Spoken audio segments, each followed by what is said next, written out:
Water അതോറിറ്റിയുടെ ജലവിതരണ pipe പൊട്ടി ജനങ്ങൾ ബുദ്ധിമുട്ടിലാകാൻ തുടങ്ങിയിട്ട് മാസങ്ങളായെന്ന് പരാതി.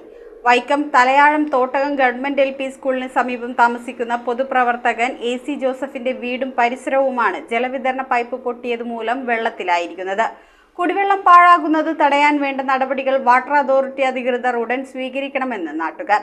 വാട്ടർ അതോറിറ്റിയുടെ ജലവിതരണ പൈപ്പ് പൊട്ടി കുടിവെള്ളം വാർന്ന വീടും പരിസരവും വീട്ടിലേക്കുള്ള വഴിയും വെള്ളത്തിൽ മുങ്ങി ഒരു മാസത്തിലധികം കഴിഞ്ഞിട്ടും ജലവിതരണ പൈപ്പിലെ ചോർച്ച അധികൃതർ പരിഹരിക്കുന്നില്ലെന്നാണ് പരാതി. വൈക്കം തലയാഴം തോട്ടകം ഗവൺമെന്റ് LP സ്കൂളിന് വടക്കുഭാഗത്ത് താമസിക്കുന്ന പൊതുപ്രവർത്തകനും അഭിഭാഷകനുമായ AC ജോസഫിന്റെ വീടും പരിസരവുമാണ് ജലവിതരണ പൈപ്പ് പൊട്ടി വെള്ളത്തിലായിരിക്കുന്നത്. വൈക്കം വെച്ചൂർ റോഡിൽ തോട്ടകത്ത് ഗവൺമെന്റ് LP സ്കൂളിന് സമീപത്ത് ഓഗസ്റ്റ് മാസമാണ് പൈപ്പ് പൊട്ടി കുടിവെള്ളം വാർന്ന് 150 മീറ്ററോളം ദൂരത്തേക്ക് വെള്ളമൊഴുകിയത്. വെള്ളം കുത്തിയൊഴുകി സമീപത്തു നിന്ന വൈദ്യുതി പോസ്റ്റ് ഒരു വശത്തേക്ക് ചരിഞ്ഞു. അപകടസ്ഥിതി വാട്ടർ അതോറിറ്റി അധികൃതരെയും KCB അധികൃതരെയും അറിയിച്ചെങ്കിലും KCB അധികൃതരെത്തി വൈദ്യുതി പോസ്റ്റ് മറിയാതിരിക്കാൻ താങ്ങ് നൽകുകയും വാട്ടർ അതോറിറ്റി കോൺട്രാക്ടർ പൈപ്പ് പൊട്ടിയെടുത്തു വന്ന് പരിശോധന നടത്തിയെങ്കിലും തുടർ നടപടിയൊന്നും ഉണ്ടായിട്ടില്ലെന്നാണ് ജനങ്ങളുടെ ആരോപണം. കഴിഞ്ഞ മാസം ഓഗസ്റ്റ് 11-ാം തീയതി വാട്ടർ അതോറിറ്റിയെ വിളിച്ച് അറിയിച്ചു ഫോർമലായിട്ട്. അസിസ്റ്റൻ്റ് എക്സിക്യൂട്ടീവ് എഞ്ചിനീയറെയും അസിസ്റ്റൻ്റ് എഞ്ചിനീയറെയും കോൺട്രാക്ടറെയും വിളിച്ച് ഇങ്ങനെ ഒരു വാട്ടർ ലീക്കേജ് സംഭവിക്കുന്നുണ്ട് എന്ന് അറിയിച്ചതിന് ശേഷം അവിടുന്ന് ഒരു കോൺട്രാക്ടർ എന്ന് പരിചയപ്പെടുത്തിയ ഒരാൾ വന്ന് പരിശോധിച്ച് പരിഹാരം ഉണ്ടാകുമെന്ന് പറഞ്ഞ് പോയതാണ്. ഒരു മാസം കാത്തിരുന്നിട്ടും മറുപടി ഉണ്ടാകാതിരുന്നപ്പോൾ ആ വെള്ളം വരുന്ന പൈപ്പ് ചാഞ്ഞ് വെള്ളം കുത്തിയൊലിക്കുന്ന ഒരു KCBയുടെ ഇലക്ട്രിക് പോസ്റ്റിൻ്റെ അടിയിൽ നിന്നാണ് വരുന്നതെന്നുള്ളത് കൊണ്ട് അത് ചാഞ്ഞ് മറിഞ്ഞു വീഴുന്നുള്ളൊരു ഘട്ടം വന്നപ്പോൾ ഞാൻ KCBക്കാരെയും വിളിച്ചു പറഞ്ഞു.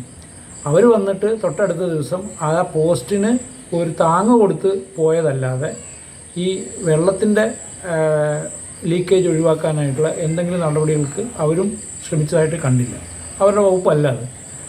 തുടർന്ന് ജലവിഭവ മന്ത്രി റോഷി അഗസ്റ്റിന്റെ ഔദ്യോഗിക ഇമെയിലിലേക്ക് ചിത്രങ്ങളടക്കം പരാതി നൽകിയിട്ടും യാതൊരു നടപടിയും അധികാരികൾ സ്വീകരിക്കുന്നില്ല. കുടിവെള്ളക്ഷാമം രൂക്ഷമായ തലയാഴം വെച്ചൂർ പഞ്ചായത്തുകളിലേക്ക് കുടിവെള്ളം എത്തിക്കുന്ന പ്രധാന ജലവിതരണ പൈപ്പ് പൊട്ടിയാണ് ലക്ഷക്കണക്കിന് ലിറ്റർ കുടിവെള്ളം പാഴാകുന്നത്. കുടിവെള്ളം പാഴാകുന്നത് തടയാൻ വാട്ടർ അതോറിറ്റി അധികൃതർ ഉടൻ നടപടി സ്വീകരിക്കണമെന്നാണ് നാട്ടുകാരുടെ ആവശ്യം. ഓഗസ്റ്റ് 11 മുതൽ ഇപ്പോൾ വരെ സെപ്റ്റംബർ 11 വരെ കാത്തിരുന്നിട്ടും യാതൊരു തരത്തിലുള്ള പരിഹാരം ഉണ്ടാകാതിരുന്ന സാഹചര്യത്തിൽ ഞാൻ ഇറിഗേഷൻ വകുപ്പിൻ്റെ മന്ത്രിയുടെ ഓഫീസിലേക്ക് അദ്ദേഹത്തിൻ്റെ ഇമെയിൽ ID ഒഫീഷ്യൽ ഇമെയിൽ IDയിലേക്ക് ഇതിൻ്റെ ദൃശ്യങ്ങളും ഇതും അടങ്ങുന്ന ഒരു ചെറിയ പരാതി ഫോർവേഡ് ചെയ്യുകയുണ്ടായി.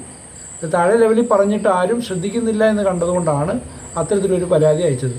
പക്ഷേ സെപ്റ്റംബർ 11 മുതൽ ഇന്ന് സെപ്റ്റംബർ 22 വരെ ഇത്രയും ദിവസം പിന്നിട്ടിട്ടും യാതൊരു തരത്തിലുള്ളൊരു ഇടപെടലും ഇക്കാര്യത്തിൽ ഉണ്ടായിട്ടില്ല. ഇതിനകത്ത് ഏറ്റവും വലിയ പ്രശ്നം അവിടെ മുതൽ ഇവിടെ വരെയായിട്ടുള്ള ഒരു 100-150 മീറ്റർ വഴി അത്രയും വെള്ളത്തിൽ മുങ്ങിക്കിടക്കുകയാണ്. എൻ്റെ തൊട്ട് താഴത്തെ പറമ്പ് വെള്ളത്തിൽ മുങ്ങിക്കിടക്കുകയാണ്. ഈ വെള്ളത്തിൽ കൂടെ നടന്നാണ് ഞങ്ങൾ പുറത്തേക്ക് കടക്കാൻ മാർഗമുള്ളൂ.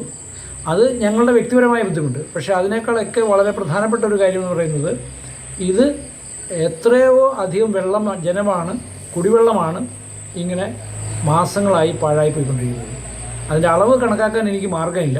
അത്രയധികം വെള്ളം ഇവിടെ ഈ തലയാഴം പഞ്ചായത്തിൽ തന്നെ വിവിധ പ്രദേശങ്ങളിൽ നിരവധി ആൾക്കാർക്ക് വെള്ളം കിട്ടാത്ത സാഹചര്യത്തിലാണ് ഇത്രയധികം വെള്ളം ഇവിടെ പാഴായി പോയിക്കൊണ്ടിരിക്കുന്നത്.